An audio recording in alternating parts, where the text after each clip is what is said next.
আচ্ছা, এটা হচ্ছে আজকে আমার হাজবেন্ডের দুপুরের জন্মদিনের মেনু। তো এটা শুধুমাত্র যে আমি রান্না করেছি তা নয়, এই রান্নার ম্যাক্সিমামটা করেছে আমার শ্বশুর শাশুড়ি, যেহেতু তাদের ছেলের জন্মদিন। তো রান্নায় যেটা আছে 5 রকমের ভাজা, ডাল, ফুলকপি আলুর তরকারি, মাছের মাথা, পার্শে মাছের ঝাল, এটা চারাপোনা মাছ, ইলিশ মাছ, চিংড়ি মাছ, গলদা চিংড়ি, মালাইকারি, আর এটা রয়েছে মটন, সাথে পায়েস, মিষ্টি, দই। যেগুলো আমার হাজবেন্ড খুব পছন্দ করে সেগুলোই রান্না হয়েছে।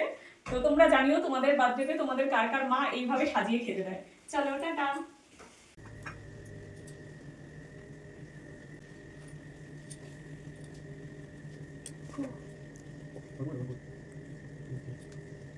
কি গো, কেমন লাগছে টাকা পেয়ে?